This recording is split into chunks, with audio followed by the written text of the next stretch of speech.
Bismillahirrahmanirrahim. Inshallah, Project Masjid Allah presents the topic of today, which is a brief lecture on Ahlul Hadeeth history. Our guest speaker is Brother Adnan Rasheed. So without any further delay, I will hand the mic over to Barakallahu. Thank you very much. Bismillahir Rahmanir Rahim. Alhamdulillah wassalatu wassalamu ala Rasulillah ma ba'd. A'udhu billahi samir alim minash shaitanir rajim. Bismillahir Rahmanir Rahim. يا أيها الذين آمنوا ادخلوا في السلم كافة ولا تتبعوا خطوات الشيطان إنه لكم عدو مبين وقال رسول الله صلى الله عليه وسلم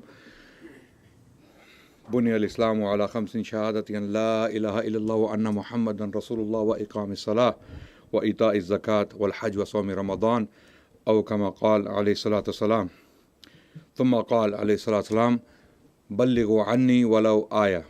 Respected brothers and sisters, I am very honored and privileged to be here among you to talk about a very important topic, very often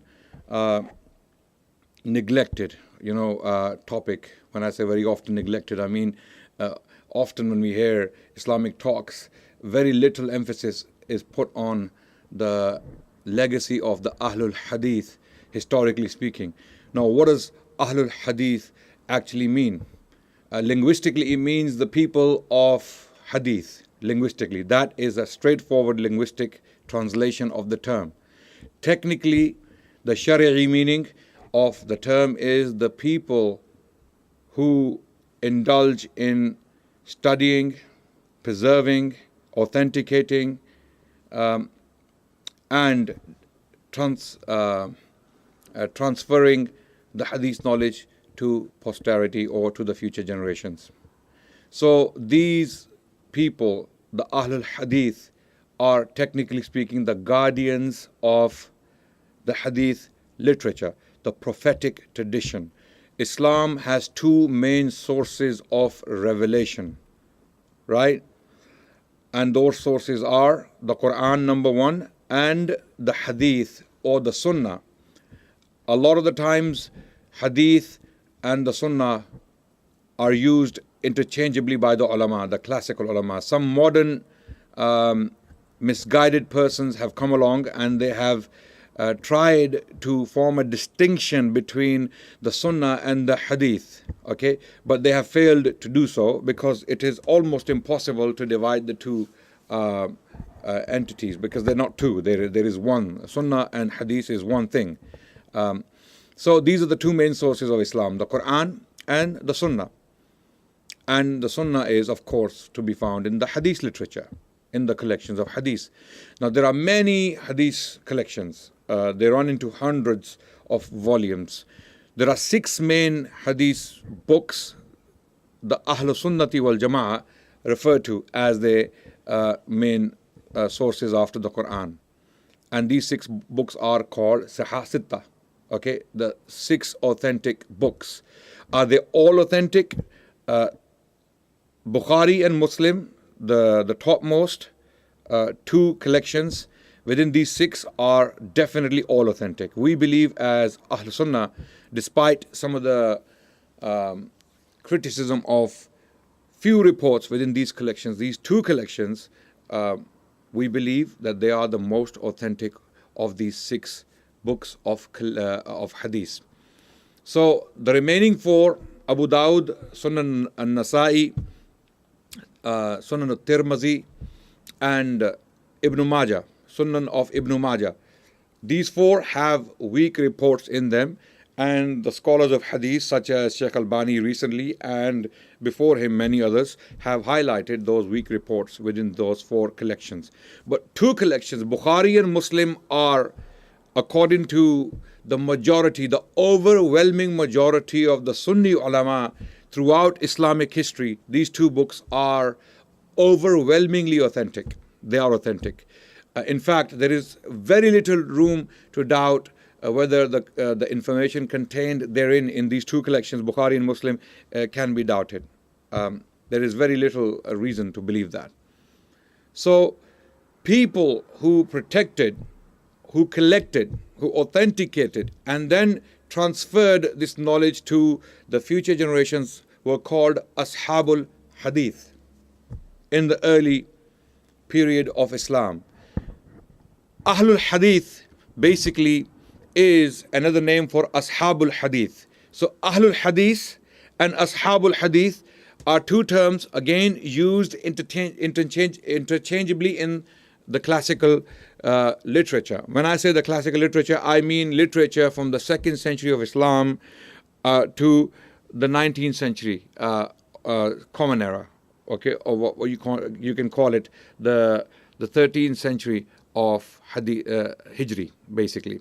Okay, 1st century Hijri up to the 12th century Hijri, or 13th century Hijri rather, we call this literature penned within these 12 centuries, we call it the classical literature. Okay, in this period were born luminaries like Imam Bukhari, Imam Muslim, early Muhaddithin, then the later Muhaddithin, Imam Bayhaqi, for example, or Imam Hakim from Al-Nisaburi, and then later on we have, during the Middle Ages, near the time of Shaykhul Islam Ibn Taymiyyah, we have other people like Ibn Salah, okay, who wrote Muqaddamah on the science of Hadith. And the list goes on, and then we come to the later period where Imam Suyuti, people like Imam Suyuti, and even later on we have Imam Shawkani, right? So when you start looking at Ashabul Hadith, people who were directly involved in studying the Hadith literature, authenticating it, preserving it, and then forwarding it or transferring this knowledge to the future generation, these are well-known characters throughout the Islamic history. Okay, so Imam Shawkani, for example, this begins with Imam Malik. Okay, the period I'm talking about is Imam Malik. Imam Malik, when was he born? He was born, according to most estimates, about 93 to 94 Hijri. Okay, when some of the Sahaba were alive. Okay, and then Imam Malik's book is thought to be the first systematic collection of Hadith literature, and he called it Al-Mu'atta, okay? And even Harun al-Rashid at one point wanted to make it the main book after the Quran to be studied within the Muslim empire, throughout the Muslim civilization, and Imam Malik forbade him. Imam Malik didn't want that monopoly because he knew his book may have certain defects or certain weak reports, and he didn't want to be responsible for making those weak reports a source of knowledge for the Muslims. So Imam Malik, it begins with Imam Malik. Of course, there were earlier scholars before Imam Malik who gave knowledge to Imam Malik. They were there, they existed, right?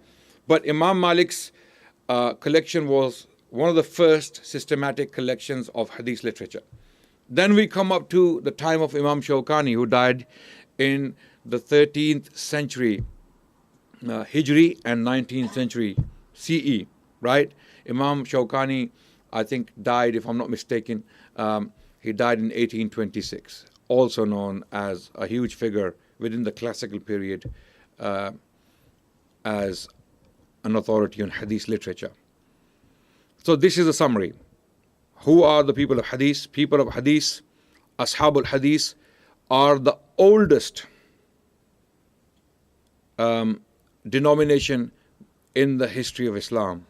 People who were directly involved in preserving the Sunnah of the Prophet sallallahu alaihi wasallam, whether it was in the wording of the Prophet, whether it was in the reports of the companions of the Prophet Muhammad sallallahu alaihi wasallam talking about the Prophet, his actions, his deeds, and what he agreed to. So Ashabul Hadith were directly concerned with preserving the prophetic tradition. And this process started well into the 1st century, or very, very early, with the companions of the Prophet Muhammad sallallahu alaihi wasallam himself. And to make it systematic, to organize this knowledge, Ashabul Hadith introduced certain tools to preserve this knowledge. And these tools were, of course, taken directly from the Quran and the prophetic tradition. Quran tells us clearly in one of the verses, إِن جَاءَكُمْ فَاسِقٌ بِنَبَإٍ فَتَبَيَّنُوا. Okay, this is one of the best verses of the Quran the ulama of hadith have used to justify the development of the science of hadith. The purpose of the science of hadith was to preserve, to collect, and then to transmit this knowledge to future generations. Is that clear, brothers? Yes? To preserve, to collect, firstly to collect, and then to preserve, to authenticate, and then transmit this knowledge to future generations. You can bring it down to these 4 points. To collect, to authenticate, to preserve, and then to transmit this knowledge to the future generations. And then this process started with the Sahaba. And then the Sahaba transferred this hadith knowledge, the knowledge of the Sunnah. Now, don't get me wrong, the knowledge of the Quran is also being transmitted simultaneously at the same time. And that knowledge, the people who busied themselves in collecting knowledge on the Quran, its tafsir and its qira'at, they are called Ahlul Quran, not the Quraniyun of today. Okay, the Quraniyun of today are the Quran only Muslims. And according to most Sunni scholars, those who reject the hadith literature in totality are actually not Muslims, because they are rejecting a large part of Islam, which is the Sunnah. Without the Sunnah, you cannot possibly explain some parts of the Quran. It is impossible to comprehend some parts of the Quran. Actually, most of the Quran will be incomprehensible without the parallel tradition, what we call the Sunnah. And the Quran itself amazingly refers to this tradition. Right? In one of the verses of Surah An-Nahl, if I'm not mistaking, it's verse number 48, where Allah subhanahu wa ta'ala tells us, A'udhu billahi minash shaitanir rajeem, Bismillahir Rahmanir Rahim, wa anzalna ilayka dhikra. Allah is talking to the Prophet ﷺ that we have revealed this dhikr, this revelation upon you, لِتُبَيِّنَ لِلنَّاسِ مَا نُزِّلَ إِلَيْهِمْ, so that you may explain to them what has been revealed upon them or for them. Right? So Allah is talking about an extra Quranic material explaining the Quran. Is that clear? In Surah An-Nahl, in this verse, Allah is talking about an extra Quranic material to explain the Quran. For example, Quran gives you parameters. For example, okay, aqimus salah wa atu zakat. Okay, or in another verse, Allah subhanahu wa ta'ala states that Hajj is obligatory upon you, those who have istata'a. Okay, but the details, how do you do Hajj? How do you give zakat? How much? For how long? To who? Right? In what way? All of these details are in the Sunnah of the Prophet, because the Prophet ﷺ, through his actions, his words, and his affirmations, explained the Quran, how to practice the Quran. That's why the companions of the Prophet Muhammad ﷺ gave utmost importance to the prophetic tradition that explains the Quran. This is why with the Quran, in parallel, they transmitted the Sunnah, the prophetic tradition, to their followers, the Tabi'een. So Tabi'een, they took this knowledge from the Sahaba. In thousands of Tabi'een were taking this knowledge, and then it went on to the next generations, Tabi'een, and then the A'immah, starting with Imam Malik. Imam Malik had hundreds of students who took Muwatta Imam Malik from the Imam. Okay, and then what you see is from those students, many more came forward, and then they had thousands of students. And then the hadith literature by the 3rd century of Hijrah had expanded, had gone throughout the Muslim civilization, from northern China to Spain. As far as Spain, this knowledge had spread by the 3rd century Hijri, because these imams, early imams who were teaching this knowledge, had given this knowledge in its pure form, having authenticated it. And now, how did they authenticate it is another lecture in itself. I'm not going to get into that. Which is the science of hadith. I cannot get into the science of hadith in this short lecture. This is only an introduction on as to who Ahlul Hadeeth are. Okay, and whether they are still alive, whether they still exist or not. This is what I'm addressing today. So, this knowledge of hadith was powerfully preserved, powerfully protected, and then transmitted to future generations. That's why there is almost an ijma. When I say almost, I mean, the overwhelming majority of the Sunni scholars agree that Sahih al-Bukhari is the most authentic book after the Quran. It is not like the Quran. Quran has been preserved in lafz, in wording. Bukhari has the tradition of the Prophet ﷺ preserved in wording and in meaning, because hadith transmission was transmitted to us in two forms. Lafzi, word by word what the Prophet had said, and then ma'nawi, the meaning of what the Prophet had said sallallahu alaihi wasallam. And this is why we find variations in some of the reports. When a sahabi is saying, he's describing an incident, for example, that I saw the Prophet do X, Y, and Z, for example. Another sahabi who witnessed the same incident reports the incident in his own wording, right? Hence the variation, right? But the core of the message is exactly the same that the Prophet ﷺ did. And what does this do? This explains, or this actually authenticates the knowledge that definitely there's no doubt that the Prophet ﷺ had said that or did that at a certain point in his life, right? And multiply attested incidents, the core message is completely authenticated by that, by multiple attestation. And that's what Bukhari does in a number of cases. Imam Bukhari, for example, sometimes bring reports on the same incident narrated by different people at different times, so that he can show how powerfully preserved the tradition or the life of the Prophet ﷺ is. Okay. Now what? After these muhaddiseen had done the job, and now we understand who Ashabul Hadith were. Okay. Ashabul Hadith were not necessarily Ashabul Quran. Ashabul Quran, people who were busy in preserving the qira'at of the Quran, its reading, its memorization, and sciences connected to the Quran. They were Ashabul Quran, right?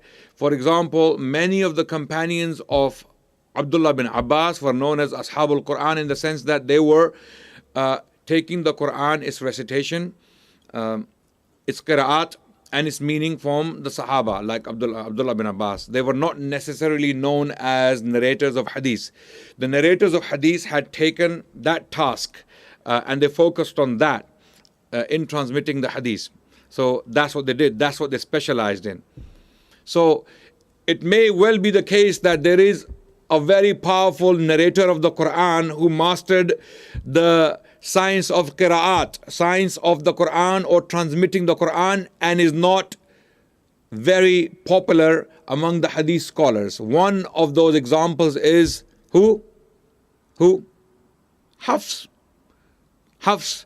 The qira'ah of the Quran you read in your masajid every single day. Hafs is a giant in transmitting the Quran. He had pioneered the science of the Quran and qira'at, and he transmitted the qira'ah he had taken from the Sahaba or Tabi'een and the later generations, and he transmitted this his own qira'ah, his own reading of the Quran to the future generations. But in hadith, the ulama of hadith did not take hadith from him, because he was not a person of hadith.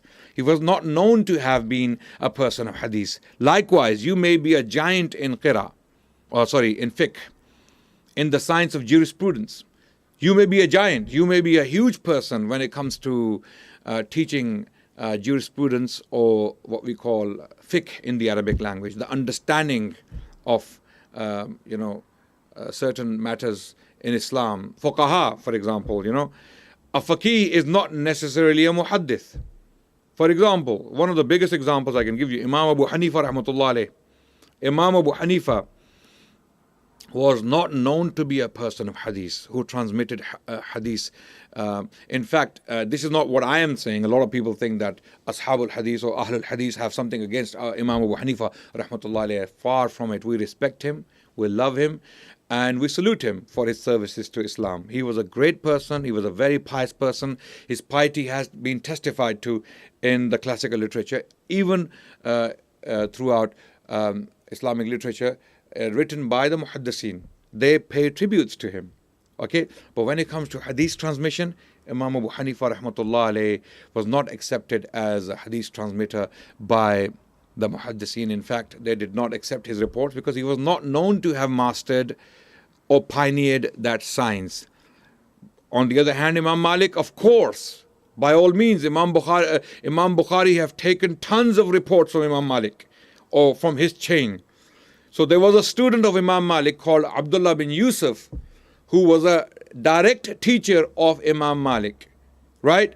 So there are tons of reports in Sahih al-Bukhari from Malik, okay? And there's nothing from Ahmad and Shafi'i, right? Why? Why? Because Imam Bukhari wanted to make his chain short. He wanted to reach out to the shortest chains available, possible. Because Imam Bukhari was alive at the same time as Imam Ahmad, he had access to people older than Imam Ahmad. He had access to people who were basically, to make the chains short, basically more worthy than Imam Ahmad, in the sense that Imam Ahmad was late. So it's like I can give you my own example. I can give you my own example, right? I have a teacher who taught me hadith, and of course I wanted to get ijazah from him. And my teacher is young, he's in his 40s, possibly early 50s. And I asked him, is your teacher alive? He said, yes, he is alive, he's in his 80s. So I said, can I make the chain short, please? Okay, the shorter the chain, the better it is for the student, right? What we call Ali Sanad, Sanad Ali, okay, which is a higher, chain. So he said, I have no problem with that. So both of us traveled for hours, and we went to a city called Faisalabad in Pakistan, and there was the Sheikh Abdul Aziz Alawi. Okay, he's in his 80s, and he has taught hadith for possibly the best part of his life. In fact, some people were telling me that he has memorized Bukhari. You know, you ask him and he will tell you where the report is and who the transmitters are. So I went to the Sheikh and I begged him. I said, Sheikh, can I have your chain? He said, I cannot give you my chain unless you complete the entire text of Bukhari with my student. You cannot claim my chain. I can write the sanad for you. I will write the sanad for you. You can read to me and I will give you the sanad for that particular reading. But you cannot use my sanad until you have finished the entire text of Bukhari with your teacher, who was his student.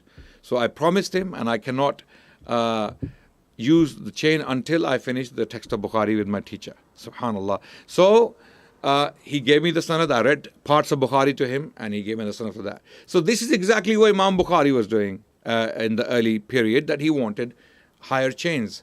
And amazingly, Imam Bukhari has reports, or he put down reports in Sahih al-Bukhari with 3 narrators between himself and the Prophet ﷺ.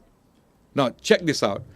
Number 1, Imam Bukhari, who narrates from his teacher Makki ibn Abi Ibrahim. And Makki ibn Abi Ibrahim, who was in his late, age or late period, possibly 70 to 80 years old, Makki ibn Ibrahim narrated from his teacher Yazid ibn Abi Ubaid.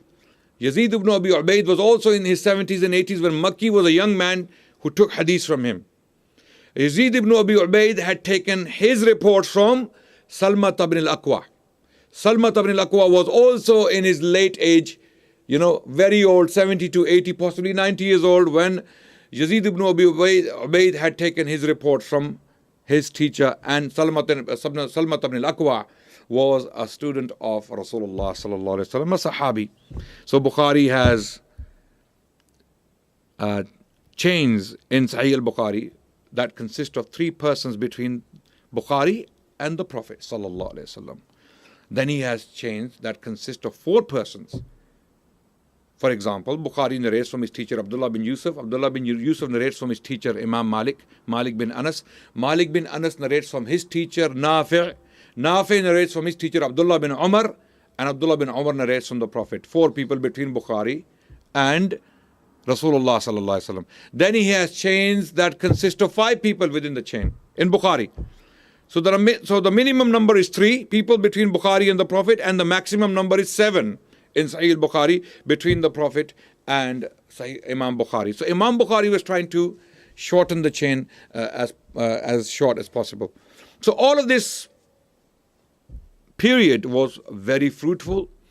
Ai had put a lot of hard work into collecting reports from different sources, and they authenticated them, and they made sure the criteria was watertight. Nothing could go in, nothing could come out. And this is why every single independent muhaddith who studied Sahih al-Bukhari and its chains independently, not blind following Imam Bukhari, independently, when they studied Sahih al-Bukhari, they could not find a flaw in his criteria. They were forced to submit to his authority in the sense that they said, we cannot challenge Bukhari's veracity because the criteria and the standard he applied in collecting reports and authenticating them, there is no room for doubt. Including someone like Imam Albani in the recent age. Very recently, not long ago, 20 to 30 years ago, Imam Albani studied Bukhari and he found one or two reports he could talk about. That maybe there is some room of discussion in one or two rijal, one or two people who were narrators. But the rest of Bukhari, which is 99.9%, I have nothing to say. I cannot challenge Bukhari's veracity. So this is why Ashabul Hadith or Ahlul Hadith, early ones, they put a lot of stress on this. So this Hadith knowledge spread out throughout the Muslim civilization. Throughout the Muslim civilization. Sometimes it was neglected, sometimes it was upheld. Ashabul Hadith faced many problems at many different, at many different times in different places because of holding on tightly to the Sunnah of the Prophet ﷺ. For example, Mihna. During the Abbasid period in the 8th century, Imam Ahmad bin Hanbal, who was one of the leaders of Ashabul Hadith in his time. Brothers, this topic is so vast. It is so huge that I cannot possibly cover the histories and the names and the legacies of Ashabul Hadith. I'm only giving you sound bites on this topic. This is an introduction, right? For you to understand the intensity and the magnitude of what I'm talking about, you must indulge in deep study. You must go back to classical tradition and study the services and the legacy of Ashabul Hadith in the early period, in the middle period, and in the latter period. Then you will see, then you will realize, and then you will appreciate the services of these people. Wallahi, otherwise it's all injustice. Talking about them without knowledge, without having understood what they did and how they did it, is completely, and most people, unfortunately, even those who sound very learned, are talking without having studied them, including myself. I haven't studied them in depth. I have only studied main classical books, and I was completely blown away. I was fascinated, and I was completely blown away that what right do we have to talk about these people? Especially when we don't understand the depth of knowledge they had on matters. Just go through Fathul Bari, one of the most accepted commentaries on Sahih al-Bukhari. If you go through Fathul Bari, before you die, brothers, before you die, only Allah knows when you're going to die, or sisters, try your best to go through Fathul Bari. If you want to do justice to the Sunnah of the Prophet ﷺ, that alone will open your eyes. Fathul Bari alone will open your eyes to a world you have not known as Muslims. That aside, coming back to our topic, so Ashabul Hadith continued to serve Hadith in different places at different times, and they did not accept any idea, any doctrine which was outside of the Quran and the Sunnah. The Sunnah protects the understanding of the Quran. Anything that cannot be filtered or that cannot be authenticated or that cannot be qualified by the Sunnah is not Islam. This is why Ashabul Hadith in different times and in different places, they were put through a lot of difficulty because they stood up to ideas that were introduced in the name of Islam without being qualified from the Sunnah. I'll give you two examples. Actually, I can give you two or three examples from different places and different times, how Ashab al-Hadith went through difficulties. So, what happened?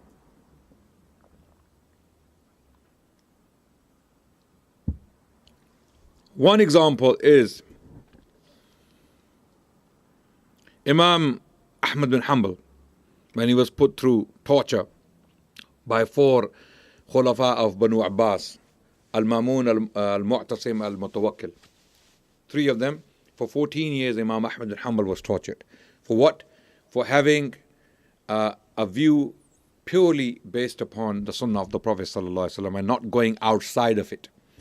They had come up with ideas that were directly inspired by Neoplatonism or Greek philosophy or even Aristotelian logic. Mu'tazila, who were directly inspired by Greek philosophy, and they started to use the Greek philosophical lens or Aristotelian logic to study Islam. You know, when you put a lens on something, you will see what the lens shows you, right? If I painted Greek, it will show me Greek Islam, yes? Right? If I painted green, it will show me green. People like Imam Ahmad or other Ashabul Hadith saw Islam through the lens of the Sunnah, the prophetic tradition. But the Mu'tazila had put that lens aside and they picked up the lens of Greek philosophy. And they started to look, and they came up with this fitna called Khalqul Quran. The Quran is created. Okay, it was a test for the ulama. And Imam Ahmad endured. The Khulafa who tortured him died. They were killed. Imam Ahmad endured. And his doctrine lived, and it still lives to this day. That we do not say the Quran is created. Rather, the Quran is the knowledge of Allah. The Quran is Kalamullah. We do not say it's created. Because Allah's knowledge does not grow or decrease. Because Allah is eternally knowledgeable. Therefore, Quran is eternally Allah's knowledge. It cannot be created. Allah's knowledge cannot be created. Allah's knowledge cannot be created. So this was the view, which is, of course, from the Quran and the Sunnah. Okay? Or Imam Ahmad was saying, if you are presenting a doctrine to me, then give me evidence from the Quran or the Sunnah. Right? And the Mu'tazila attempted. You know, for example, Inna ja'alna al-Quran al-Arabiya. What's the verse of the Quran? Does anyone know any hafiz here? That we have made the Quran in Arabic. Right? Ja'alna, they said Ja'alna, here Allah is saying we made it. In other words, Allah created the Quran. No. Imam Ahmad refused to accept that particular understanding and he countered it with other reports, of course, and verses of the Quran. So this is how Imam Ahmad was put through a lot of torture. Right? And he stood by the Sunnah and he endured.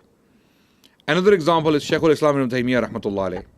He was put through a lot of, he was of course a Sahib al-Hadith. He was one of the Ahlul Hadeeth. He had pioneered the science of Hadith. Of course he was not perfect, but he was a man of the Sunnah, who upheld the Sunnah, who gave Sunnah precedence over any other system to understand the Quran.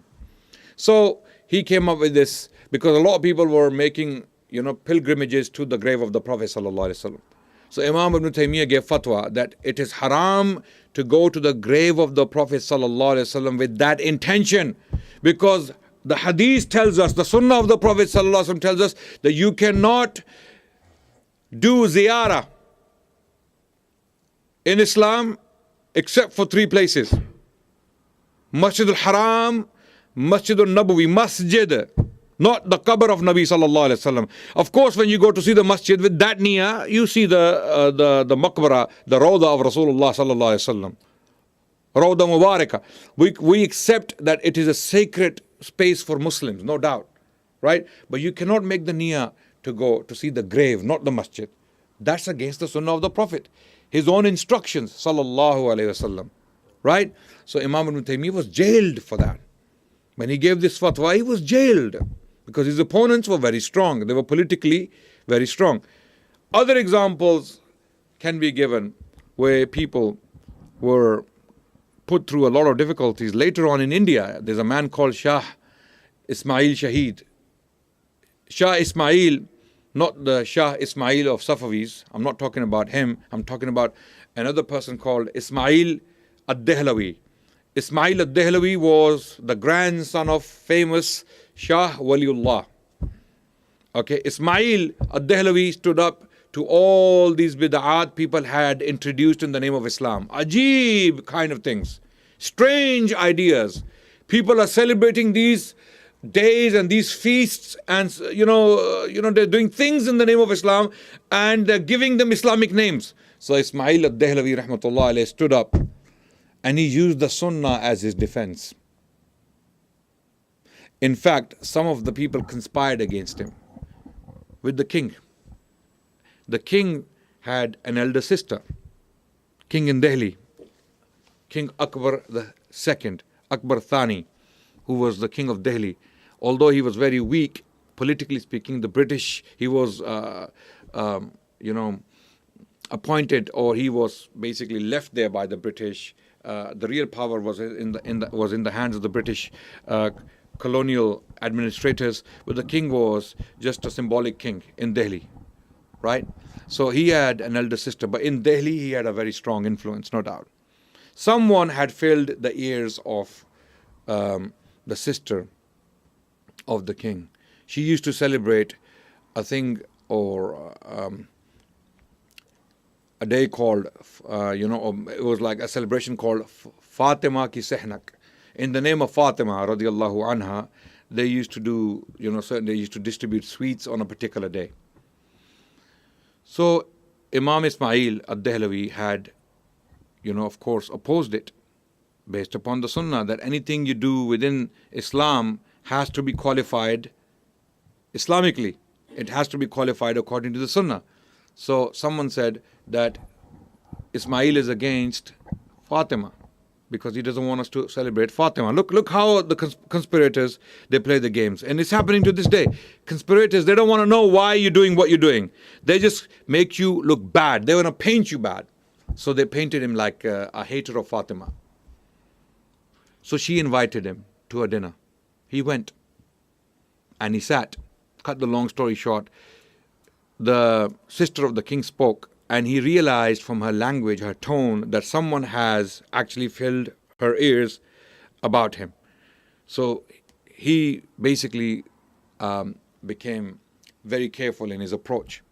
So she said to Muhammad Ismail, Imam Ismail al-Dehlawi, that you forbid people from celebrating Fatima. He said, no, lady, he had a name for the sister of the king, something Amma, in the Urdu language. He said, no, it's not me.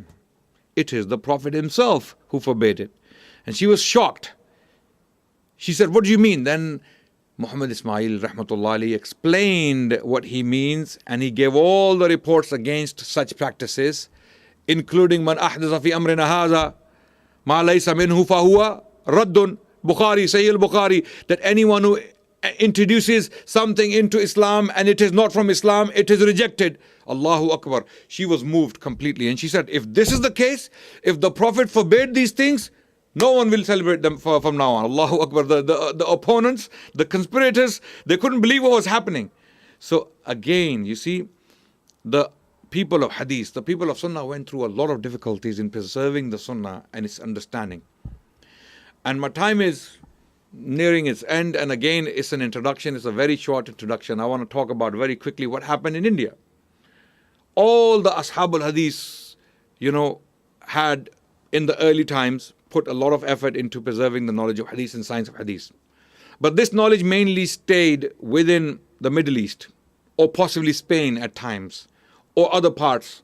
But where there was strong influence of the Hanafi school of thought, for example, in Mawara al-Nahar, Transaxonia, or what we call Central Asia, you see, there the science of Hadith was definitely studied, no doubt, but the influence of it on people's actions was compromised in favor of following the schools rigidly. For example, there are, of course, 4 schools of thought in Islam, mainly 4 schools of thought: Hanafi, Shafi'i, Hanbali, and Maliki. Right? These 4 schools, 3 of them are very close to the Sunnah of the Prophet ﷺ. They tried to keep themselves close to the Sunnah of the Prophet ﷺ. I'm not saying the Hanafis are completely divorced. I'm not saying that. I'm saying, but there is a huge difference in how these three schools, Maliki, Shafi'i, and Hanbali, approach the Sunnah to what the Hanafis have, or how they approach the Sunnah. Of course, there's a difference. There is a huge difference. That's why when you look at the jurisprudence of these three schools and the Hanafi school, you see the differences. And this is not a criticism of the Hanafi school. I'm stating facts. So what happened after the Mongol invasions, because India was not Hanafi initially. India was not Hanafi. In India, first of all, when Muhammad bin Qasim had come from Arabia, Muslims established a government in Sindh, or south of Punjab, for almost 3 centuries. Muslims governed this region for 3 centuries. They never came into mainland India. But then, in the 11th century, in the late 10th and early 11th century, came the Ghaznavid invasions. Mahmud Ghaznavi, who was Shafi'i by affiliation, invaded India from the north few times, right? How, why is another question. We can discuss it in another sitting. But I'm talking about how the science of hadith was treated in India and what were the historic causes of that. Mahmud, despite his successful invasions of India, did not establish a foothold or a stronghold in India except the city of Lahore. City of Lahore was established by the Ghaznavids. This is why a lot of people in the 11th century traveled to Lahore. And a lot of the Sufis came from the Middle East to live in Lahore. One of them was a famous man called Sayyid Uthman Hajweri, also known as Data Sahib. Okay? And there's a huge tomb in Lahore attributed to him, which is called Data Sahib, Data Darbar, right? He traveled to Lahore in the 11th century CE, and he wrote a book called Kashful Mahjub. It is known as one of the earliest defenses of Sufism, right? So you can see how strong the influence of Sufism was on India and how Sufis had brought this version of Islam to India, right? And then came the Delhi Sultanate, which happened in the late 12th century and early 13th century. So Ghorids was another group, Ghorids, led by a man called Muhammad bin Sam Shahabuddin Ghori. They invaded India from the north and they established a stronghold in Delhi. Cut the long story short, I'm summarizing things very fast. Ghori was killed, having conquered northern India, parts of it, and having established his stronghold in Delhi. He was assassinated in his tent in Pakistan, current day Pakistan. His slaves had come to power and they became the most powerful kings in India. Why? Very quickly, soon after his slaves took power, like the Mamelukes of Egypt had taken power after the Ayyubids. What happened in India, simultaneously at the same time, slaves came to power. Kipchak Turks, Turkic slaves who were bought from the markets of Central Asia, became the kings after the master had died. So the first very powerful sultan was Sultan Shamsuddin Iltutmish, who came to power in 1206, and he governed till 1236. It was during his time when Genghis Khan or Genghis Khan had invaded Central Asia, which was predominantly Muslim, and Eastern Iran or Eastern Turkestan, and he had completely devastated this region. So what happened was, and Ibn al-Athir is writing at the same time in Mosul, where he saw some refugees coming from Bukhara and Samarkand, and he explained or described the condition, how the Mongols had treated them. So at this time, a huge influx of scholars, literati, artisan, people who, artists, all kinds of people, skilled labor, all kinds of people, they migrated to India because of the Mongol invasions. Mongols were devastating everywhere they went. We can pray Maghrib in a few minutes, inshallah ta'ala. I'm finishing very quickly. So the Mongols had come in and they had completely devastated Central Asia, Transaxonia, and lands beyond the Oxus River within the territory of Iran. Iran was completely Sunni. Iran, as late as the 16th century, Iran was 90% Shafi'i. Did you know that, brothers? Did you know that? Now you know that, right? Iran was 90% Shafi'i until Shah Ismail as-Safawi invaded Iran with his armies in 1501. What was the year? 1501. This is the point when Iran's history or destiny changed, unfortunately. And it took the Safavis and their successors 3 centuries to convert Iran into Shi'ism by force. And they don't deny it. These are historic facts. 90% of Iran was Sunni Shafi'i. 90%. Major scholars of Islam came from Iran. Fakhruddin al-Razi from Tehran. Ray, from the city called Ray. Ray was Tehran. Okay? Imam Ghazali, Persian. He wrote in Persian. Okay? And later on, many more scholars were originally Iranian. Many, many huge scholars, right? It changed. So Iran at this time was, of course, Shafi'i, and a lot of people came into India. But the majority were the Hanafi scholars from Mawara Nahar. So because they were Hanafi, the sultans were under their influence heavily, and the Hanafi school was made the standard school in India. So the science of Hadith was unfortunately neglected in favor of the Hanafi fiqh. So slowly and gradually the science of Hadith kind of faded away, and the Hanafi fiqh, the books of Hanafi fiqh were taught in all the madaris under the dominion of the Delhi Sultanate for a very long time. Occasionally some people did challenge here and there some of the ideas, some of the practices that were upheld in India. For example, there was a famous debate that took place in the court of Muhammad bin Tughlaq in 1320s. Who knows this famous shrine in Delhi, in India, called Nizamuddin? It is attributed to a man called Nizamuddin Awliya, who was a Sufi thinker, a Sufi activist or practitioner, and he belonged to the Chishti school of thought, right? And he's a very famous figure in India, a very popular figure. In fact, some of the kings tried to get him on their side.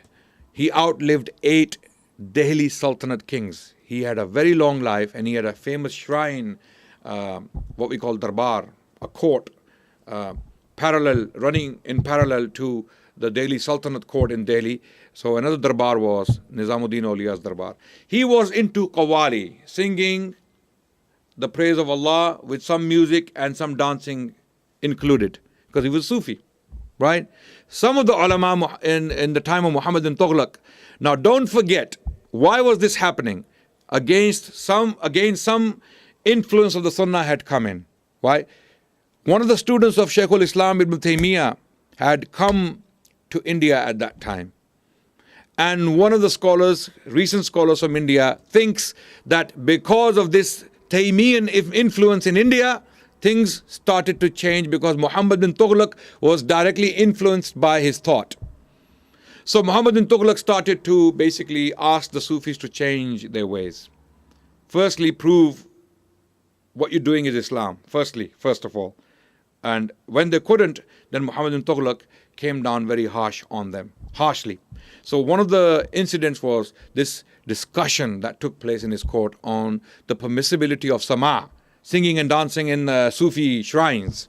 Some of the ulama who were of course influenced by the influence of Shaykhul Islam Ibn Taymiyyah, potentially, they argued against sama, that this is not Islamic, this is not the way Islam works. On the other hand, Nizamuddin Awliya unfortunately we don't have many details of this particular debate, what really happened, but the debate did take place. Later on, there were scholars who were writing on hadith during the Mughal period. Okay, there was a very famous scholar called Sheikh Abdul Haq Muhaddis al-Dehlawi. He was alive. He was born in the time of Akbar, Jalaluddin Muhammad Akbar, the Mughal emperor, and he died in the times or in the period when Aurangzeb Alamgir was governing. He had written commentaries on Bukhari in Persian. But again, he remained a staunch Hanafi. He still favored the Hanafi school of thought over what the Sunnah might dictate. To the contrary, possibly. The real change in India happened after a man called Shah Waliullah ad-Dehlavi, who had come back from Hijaz, having studied there for 14 months with the ulama of Hijaz. Having taken the knowledge of the Sunnah directly from them, he started to change things. He started to challenge practices conducted in the name of Islam in the Indian subcontinent at that time. And he went through a lot of difficulty in this regard. He started to write commentaries on Hadith.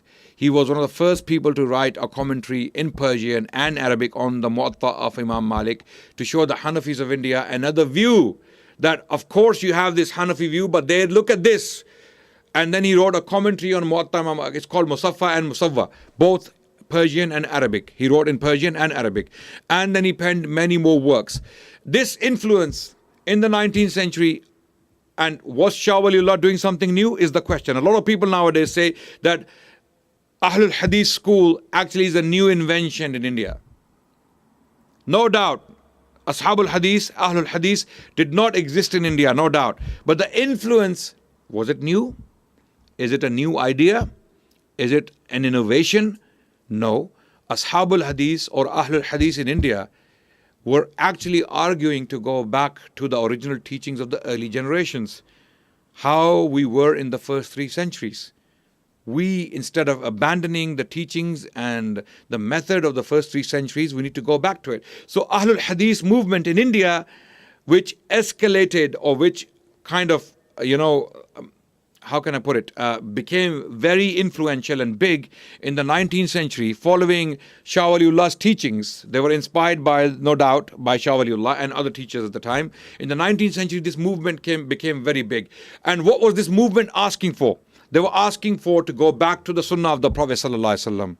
If anything challenges or opposes the Sunnah of the Prophet ﷺ or cannot be qualified according to the Hadith of the Prophet ﷺ, it needs to be abandoned. And where does this idea come from? It comes from the earliest generations of the Sahaba, Tabi'in and Tabi' Tabi'in. So it was not a new idea. So Ahlul Hadith movement in the 19th century was actually a revivalist movement, not a reformist movement. A lot of the people, they tried to claim that Ahlul Hadith was actually a reformist movement, which tried to reform Islam, the Islamic established order of the 4 schools of thought. No. It was a revivalist movement. It remains so to this day. In the 19th century, there were pioneers who stood up to a lot of the bid'at and innovations that had spread in India. Some of the names I want to mention are, of course, the son of Shah Waliullah ad-Dehlavi. His name was Shah Abdul Aziz ad-Dehlavi rahmatullah alayh. He moved on slightly from where his father left.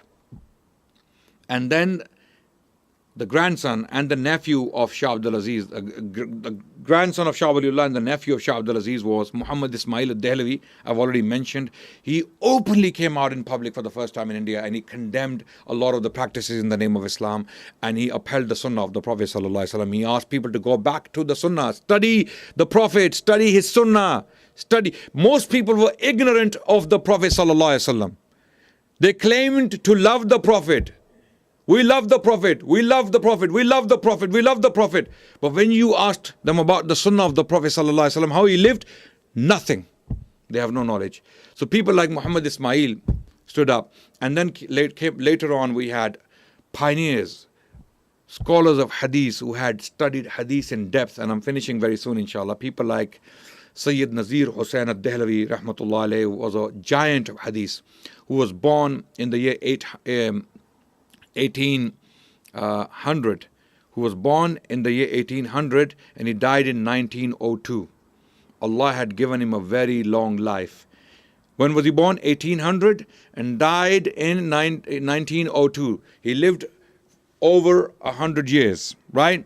And for that reason, he had hundreds of students in India who took out this Ahlul Hadith view to areas in India. People had never heard of this before.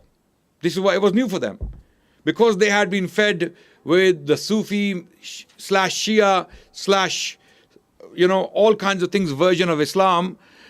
When they heard the view of the Ahlul Hadeeth, it was new for them. Hold on a second. What kind of Islam is this? Pure Islam? No bid'at, no innovations, no Mawlid, no Fatima ki Sehnak, no Tisri, no Yarmi, or all these kinds of things, people have invented in the name of Islam, yeah? They were shocked. They were shocked. They actually suspected them. But these people were educated people. They were academics. They had studied the Sunnah of the Prophet ﷺ and the early tradition, and they were trying to explain to the masses in India, this is not new. In fact, what you're doing is new. In the grand scheme of things, in the history of Islam, these things you have invented are new. What we are bringing to you is the old order, the early order, the order of the Aslaf, the order of the early generations of Islam. So people were in some cases people got inspired and they followed this way, and in other cases they opposed, unfortunately, because the Maulvis, as they always do, and I'm not saying Maulvi, I mean, when I say Maulvis, I mean those Jahil, ignorant, uneducated elements within the Indian subcontinent whose earning is attached to their stomach. So whose provisions, whose living is attached to their stomach. They are very superficial in their knowledge of Islam, and they don't know anything other than what they have learned in the madrasa. They started to oppose the revivalist movement of Ahlul Hadeeth because it was kicking their stomachs. It was kicking their stomachs. There is no comparison between Protestant, the rise of the Protestant opposition to Catholic Church and what happened in India. There's no comparison. I'm not trying to compare it, but it is very similar. What were the Protestants saying? The Catholics are corrupt. They are making money out of Christianity. They have made an order. They have made up this tradition which is not biblical, which doesn't go back to the scripture. Right?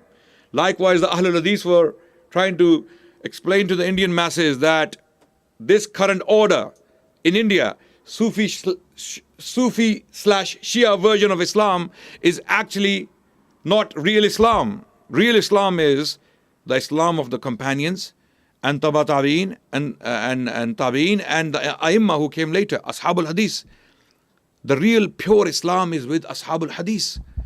This is exactly what they argued. And then another man who was very prominent, he was a king of one of the states in India. His name was Nawab Siddiq Hassan Khan.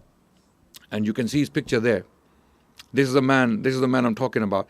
This is Nawab Sahib. He was actually a king of a state in India. He had become a king. His story is very, very interesting. You should listen to my lecture on him. It's on YouTube, Nawab Siddiq Hassan Khan. Okay, I think it is the most detailed lecture on YouTube on this person. You will see how interesting this man was and his story is.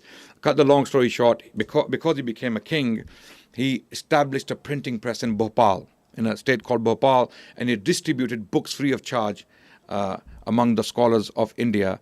And because of this, the British Raj was unhappy with him, and they deposed him and put him under house arrest. And he died under house arrest, but he had done a great job in spreading the Sunnah, the knowledge of the Sunnah in India. And he was directly influenced by the thought of Imam Shawkani in Yemen. And in fact, he had invited a huge scholar of Hadith to India known as Sayyid Hussain bin Muhsin al-Ansari al-Yamani. He was a huge scholar of Hadith from a place called Hudaydah in Yemen. Okay, and he was a direct student of Imam Shawkani, if not his son. He was a direct student of Imam Shawkani. He was a very old man, and he was invited to Bhopal in India from Yemen. So in Yemen he came and he taught students. So the students of India on Hadith found two great teachers. One of them was Hussain bin Muhsin al-Ansari al-Yamani, and the other one was Sayyid Nazir Hussain Dehlawi in Delhi. So what was the outcome? Very quickly, and I'm going to end now because Maghrib, we want to pray Maghrib. What was the outcome? The outcome was two of the most important two of the most important commentaries on the hadith literature. I mentioned Fathul Bari, right? Right? Yes, you remember? Ibn al-Hajar al-Asqalani. But in India, the best ever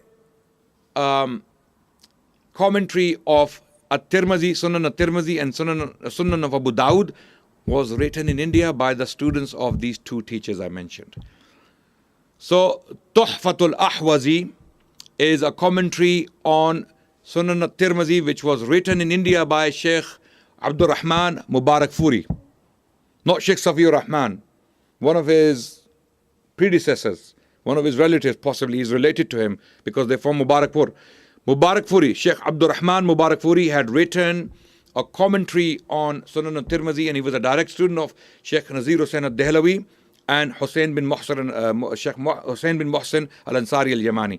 The other commentary is called Aun al-Ma'bud. Aun al-Ma'bud was a commentary written on Sunan of Abu Dawud, and it was written by a man called Shamsul Haq Adim Abadi, again a student of these two teachers. This is the outcome. And these two commentaries stand as the best two commentaries on these two collections of hadith to this day. So popular and so impressive was the work of Sheikh Abdul Rahman Mubarak Furi that when the Arabian ulama heard about this commentary and they read it, immediately they started to write letters to Sheikh Abdul Rahman Mubarak Furi to give ijazas to the Saudi ulama. We have documentary evidence of Sheikh Muhammad Ibrahim, the teacher of Sheikh bin Baz. Sheikh Muhammad Ibrahim Al Sheikh, the teacher of Sheikh bin Baz, he wrote a letter to Sheikh Mubarak Furi requesting an ijaza from him. Can you imagine that? The Mufti of Halab, the Mufti of Halab, Aleppo, the Mufti of Halab, he wrote a letter to Sheikh Mubarak Furi asking for an ijaza in hadith. This is the achievement the Ashab al-Hadith of India had, specifically speaking. So there is a lot I can talk about. This was an introductory lesson. Brothers, the final point I want to make before we end this lecture, it's gone on for long, nearly an hour. I want to request that instead of wearing badges of Ahlul Hadith and Ashab al-Hadith, who are the Ashab al-Hadith? People who indulge in the study of Hadith.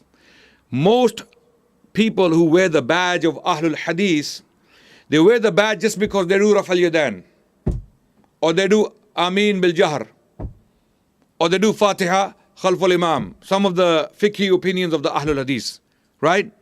Because they practice these opinions, they believe they are Ahlul Hadith. No, you're not. If you're not indulging in the study of Hadith, if you're not part of the process of protecting, authenticating, explaining, demystifying, transmitting the Hadith, if you're not part of the chains, you are not one of the Ahlul Hadith.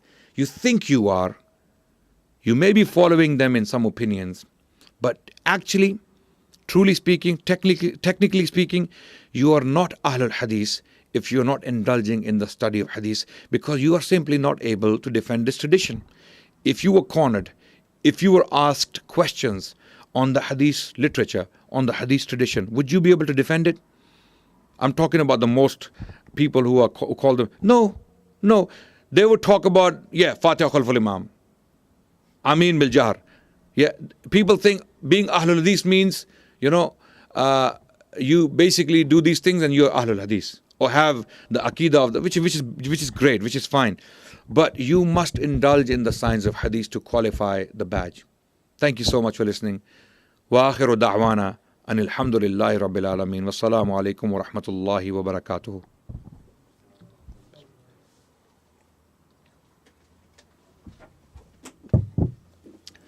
Let's pray, inshallah. And then after the salah, brothers, we will have Q&A for 10 minutes, and then we can go according to the plan of our Sheikh Yusuf. Okay, so let's do the salah first, inshallah.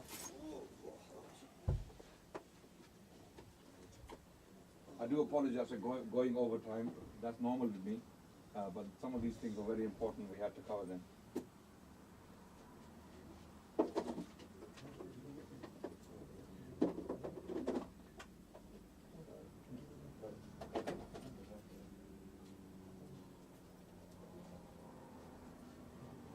الله أكبر الله أكبر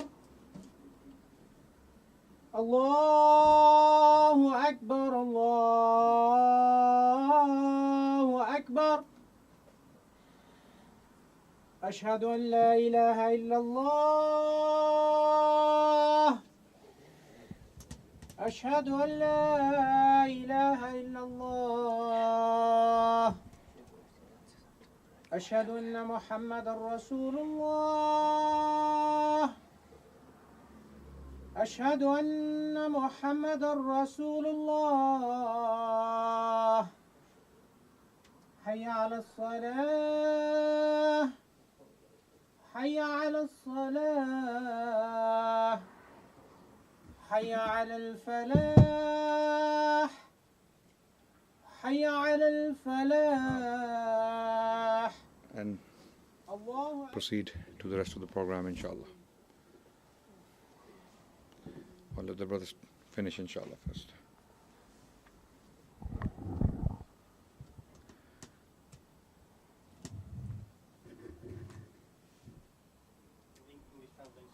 The exact meaning, as I said earlier, the brother asked what is the exact meaning of Ahlul Hadith. As I explained earlier, that Ahlul Hadith technically means the people of Hadith. And Hadith is, of course, the prophetic tradition. To put it in simple terms, it is the prophetic tradition. Technically, it means the people who indulge in the study of Hadith and its practice. Yes. Okay? Right. Anyone else? Yes.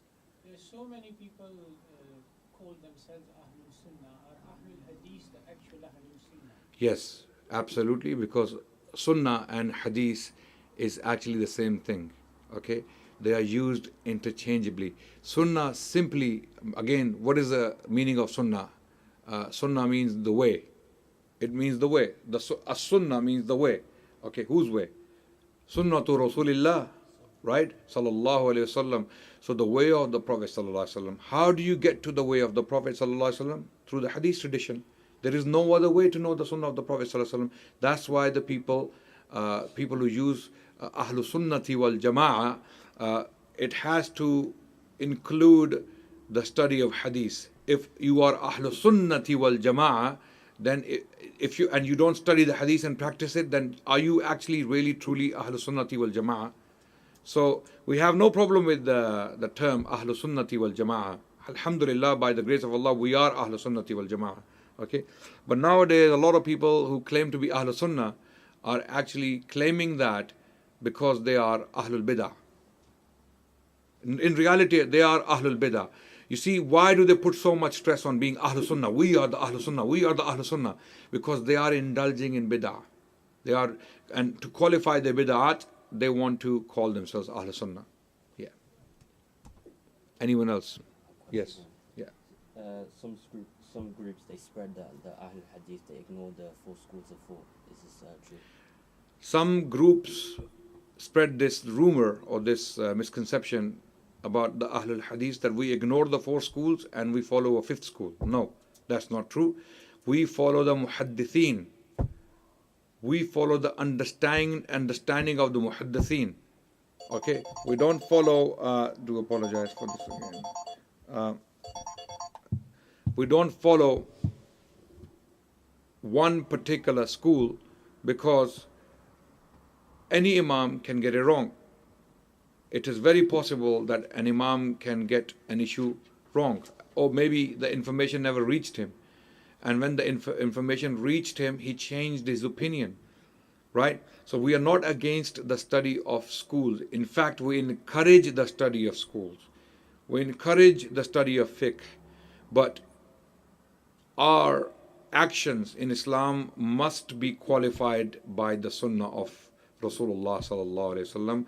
And the best people who know the sunnah, the authentic sunnah, this is very important. When you follow a hadith, it has to be authentic. I'll give you one example in this case. This is a very good example to talk about. Where do you put your hands on salah? When you stand, when in qiyam, where do you put your hands?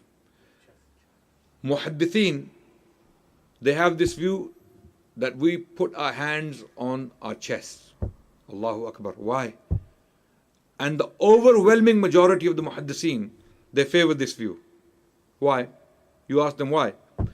Because when you scrutinize reports on this matter, they are all weak. Every single one of them is weak. There is no authentic report. When I say authentic, I mean sahih. Although some people claim that in Sahih ibn Hibban there is a report from one of the companions, I think it's, if I'm not mistaken, it's Mughira bin Shu'bah. There is a report from him that the Prophet ﷺ placed his hands on the chest. But even that hadith has problems with it. It has weaknesses in it. So why did the muhaddiseen chose that hadith to practice over others? There are 4 views on this issue. You put your hands tahta surah, under the navel. Reports on it are all da'if. Ala surah, on top of navel. Okay? All reports on this matter, da'if. Okay? Fawqa surah, above surah, which is above the navel. You put your hands there, reports are da'if. Ala sadrihi. The final position is that Rasulullah placed his hands on the chest. Ala sadrihi. Even reports on this are weak in the sense that they have weaknesses, but they reach the level of Hasan. So out of all the weak reports, the strongest reports we have on this matter are indicating that the Prophet ﷺ placed his hands on the chest. Other scholars believe that these reports are actually sahih. They are sahih, depending on the criteria being used. So the strongest reports on this issue are that you put your hands on the chest. That's why the muhaddithin followed this view, because the most authentic information they could get in this matter was that the Prophet placed his hands on the chest. That's why. Okay? And everything else, if every single matter you talk about, when you go and check the view of the muhaddiseen, their view is based upon the authenticity of the hadith. If the hadith is authentic, they will accept it. But what the schools do sometimes, they, unfortunately, to support their view, they follow a weak report. Because the view was formed before the collections of the hadith. One of the imams, he put out a view on a certain matter, and authentic reports on that matter had not yet reached him. This is the point a lot of our Hanafi brothers fail to grasp. They cannot imagine, how can Imam Abu Hanifa not have this hadith? This is impossible. A'udhu billah, even for the Sahaba it was possible. How is it not possible with Imam Abu Hanifa rahmatullah alayh? Ashabul Rasul, every single Sahabi didn't have access to every hadith. Not every single Sahabi had access to every single hadith of the Prophet ﷺ, because Prophet ﷺ was saying different things in different places to different people. So a Sahabi is present who got the report, others, maybe 10, 50 or 20 of them don't know. So this report was taught by a Sahabi maybe in Syria later on, or maybe in Yemen, maybe in Iraq. One of his followers then reported the hadith back to other people and said, okay, hold on a second. We didn't know this. But he says, no, my authority is the Sahabi. I took it from the Sahabi. And Ashabu Rasul kulluhum adul. This is the basic qa'idah in the science of hadith. All the companions of the Prophet ﷺ are trustworthy when they report from the Prophet ﷺ. That doesn't mean that they are infallible. We don't believe Ashabu Rasul are infallible, right? But we believe that when they transmitted knowledge from the Prophet, kulluhum adul. Why? Because they could not have possibly lied on the Prophet ﷺ, because others were still alive. Number one reason is because they were themselves trustworthy, upright people, trustworthy people. None of them were known to be liars. And the second reason is that even if they were to make a mistake about the Sunnah of the Prophet ﷺ, others were alive to correct them. Hold on a second. Where did you get this from? I never heard from the Prophet. Or actually Prophet said something to the contrary. Or they can give complimentary information. No, hold on. Your understanding is not correct. Because I heard the Prophet saying this. So that explains it further. So again, it's a very big science. So what was the question? The science of, we ignore the schools. We don't ignore the schools. We study the schools very carefully, but we follow authentic information. We only base our opinions, our aqidah, are action on authentic information, and only the muhaddithin can authenticate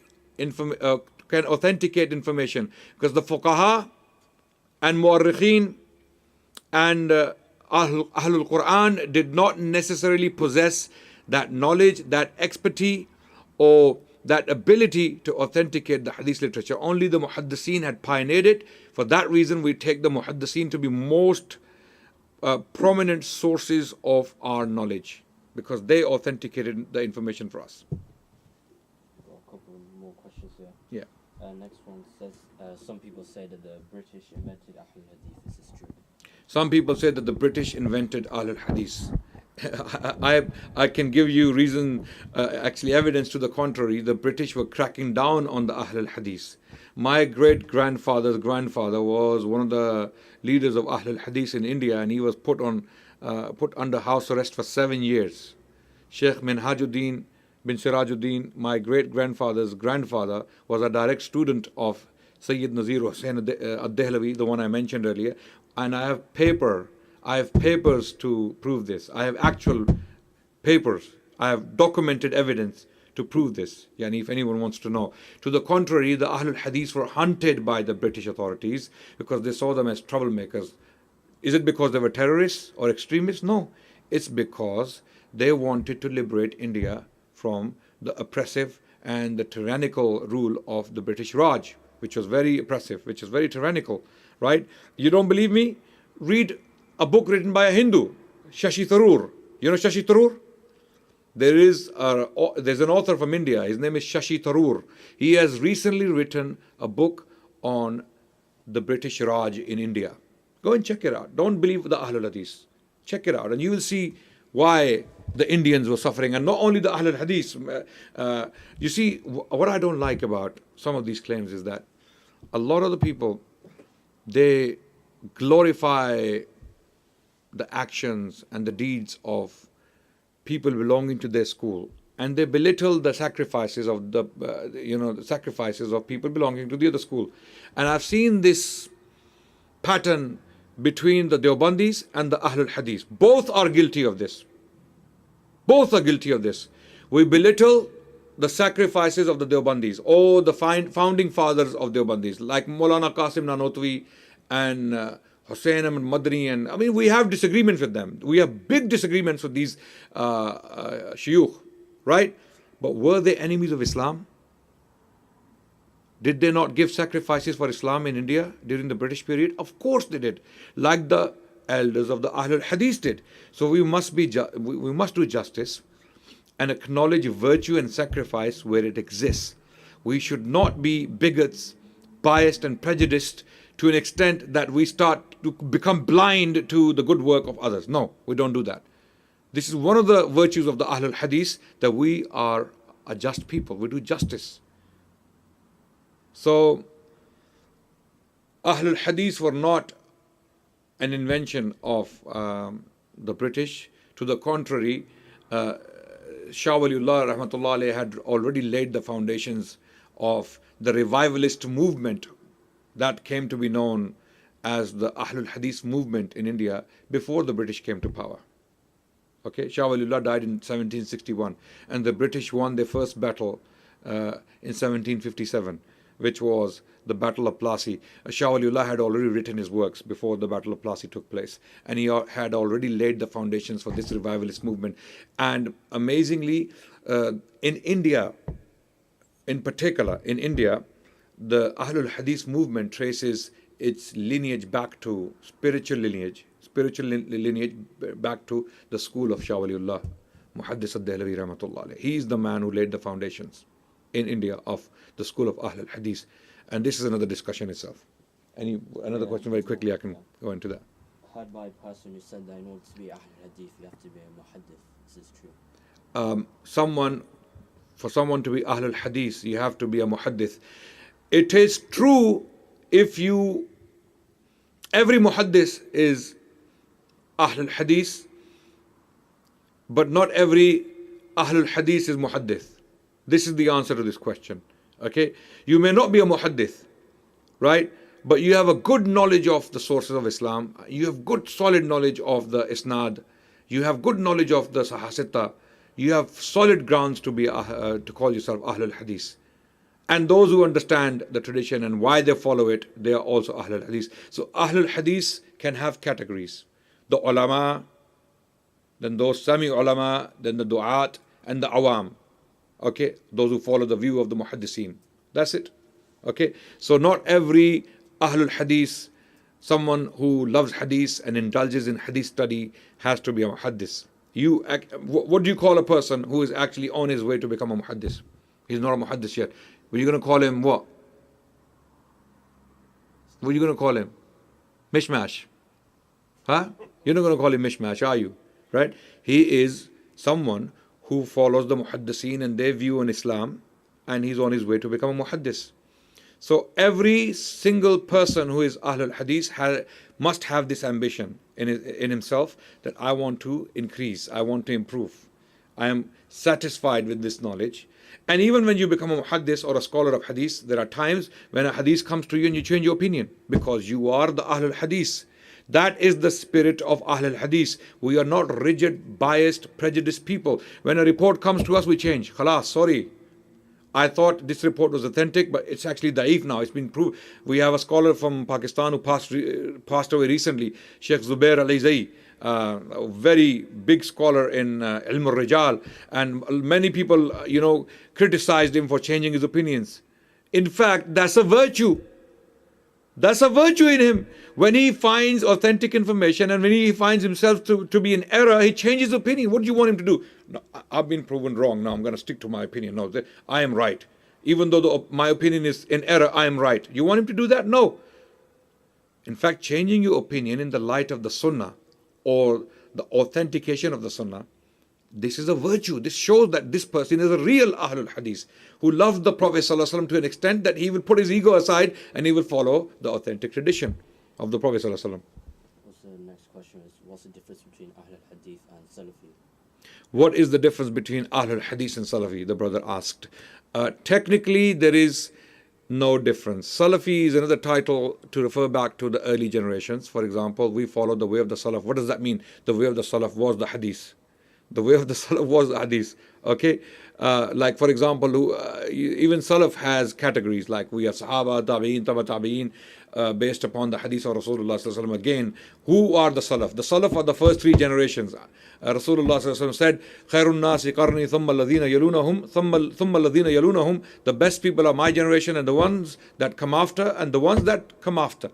Right? According to the Hadith of Rasulullah Sallallahu Alaihi Wasallam, Salaf are the first three generations. Now, show me one of the four schools in them. Go on. Show me one of the four schools in them. They were following the prophetic tradition. Whenever they could authenticate information, they followed it. They may not have all the information, which they did not, but they followed what they authenticated. Likewise, Bukhari and Muslim has been authenticated for us. And the Bukhari and Muslim and other the books from Sahasitta, they have rubber stamp. They have the rubber stamp from the Muhaddithin. Khalas, we follow them. We don't need to invent new things. We don't have to. We can't, in fact. We don't have the knowledge to invent new things. And we're not inventing anything. So, Salaf, or the Salafi view, okay, is basically the view that we should refer back to the Sunnah of the Prophet ﷺ, studied by the first three generations. But at the same time, there is something I must highlight, that a lot of the Salafis have this misconception that being a Salafi is only basically doing those things, like for the fiqh opinions and some Aqidah opinions, and gun everyone else down who disagrees with you. This is not Salafi. These people are not Salafi. They are actually extremists. They are ghullat. I call them ghullat. People who they haven't studied. Most of these people haven't actually studied. They don't know what the Sunnah is. They haven't studied the books. They haven't studied the classical tradition. That's why they are so harsh and so, extreme in their approach to others, right? The more knowledge you have, the more soft and tolerant you are towards other Muslims. You will see the grace of the ulama, what we call the grace of the ulama. The ulama are graceful. They are not harsh and repulsive, like some of these boys walking around. They have found Islam newly, and they start, they have read a couple of pamphlets on Islam, and they start pulling their thobes above their ankles And when they stand for salah, they stretch their legs as far as possible. Some of these boys, they think they are like Imam Ahmad, and they are like, no, you're not. You're nothing. Understand who you are. Acknowledge who you are. You are not even a student of Islam, and then you give fatwas. No, sorry. Shut yourself in a room for 10 years, study hard, get to the ulama, then start talking about Islam. Otherwise, don't open your mouth. Okay? Call yourself Salafi, no problem. Wear the badge, but qualify it. Every Salafi must study. If you're not studying, you're not a Salafi. You're a Kulfi. Seriously, you know what Kulfi is? It's an ice cream. Yeah. You may look like a Kulfi, yeah, but you're not Salafi. Study hard, study for 10 years at least, and then open your mouth on Islam. This is my opinion. It's like if you went to a medical college and you have only studied a couple of pamphlets, yani like these pamphlets, and then you go and tell the lecturer, move aside.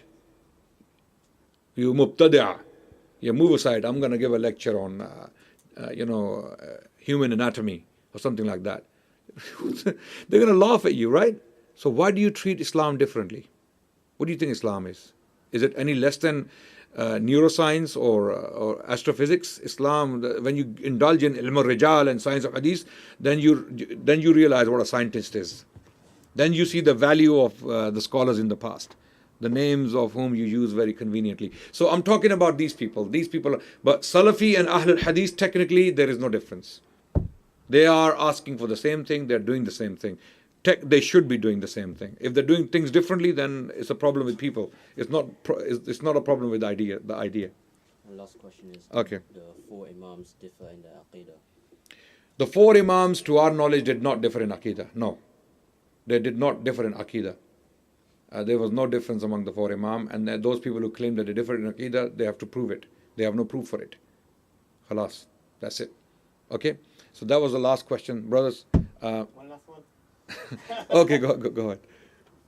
The name Wahhabi. Yeah. Where did it come from? Wahhabi was a name used in the 19th century for the first time by the British Raj. Not by the British directly, but some of the people during the British period in 19th century to tarnish anyone who talked of the Sunnah or going back to the original Islam, because Sheikh Muhammad bin Abdul Wahhab had launched that very same idea in Hijaz, that we should not be venerating these qubur.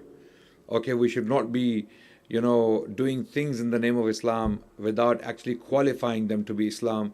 And he launched this movement, and his movement had taken a political form in the Arabian Peninsula. In fact, it became a military movement because one of the leaders from the Najd area called Daria, one of the ancestors of the House of Saud, he had supported the Sheikh, and then obviously they established their own order.